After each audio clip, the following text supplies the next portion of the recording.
సర్వ విద్యానాం దక్షిణామూర్తయే నమః. కొంత వెనకబడిన తిరిగి ఈరోజు మళ్ళీ పూర్వ వైభవం రావడానికి మహిమాన్వితులైనటువంటి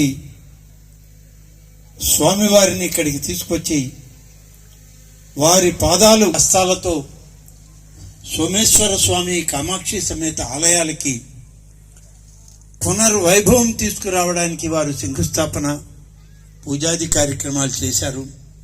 ఈరోజు కార్యక్రమాలన్నీ ముగించుకొని వాస్తవానికి ఈ సమయానికి వారు విజయవాడకి చేరాల్సింది ఉండే, కానీ కృష్ణారెడ్డి పట్టుబట్టడం రవిచంద్ర కోర ప్రసన్న వెంకటేశ్వర స్వామి దేవస్థానంలో ప్రాచీన కాలం నుంచి విరాజమానుడై ఉన్నటువంటి వెంకటేశ్వర స్వామి యొక్క దర్శనం చేసి భక్తులందరినీ కూడా సదాకాలం అనుగ్రహిస్తూ ఉన్నాడు. కాబట్టి భగవంతుడు ఇక్కడికి వచ్చి ఉన్నాడు అనంటే మనందరినీ అనుగ్రహించే దానికి విశేషంగా భగవంతుడి యొక్క ఆరాధనని తప్పకుండా చెయ్యాలి. ఈ భగవద్ ఆరాధన సార్థక పంచుకోగలుగుతాం.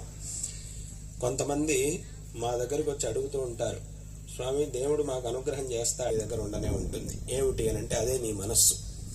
మన మనస్సుని దేవుడికి మనస్సుని సమర్పించగలం అనంటే ఇక్కడ మనస్సుని దేవుడికి సమర్పించడం అనే మాటకు అర్థం ఏమిటి అనంటే ప్రతిరోజు ఎన్ని పనులున్నా కూడా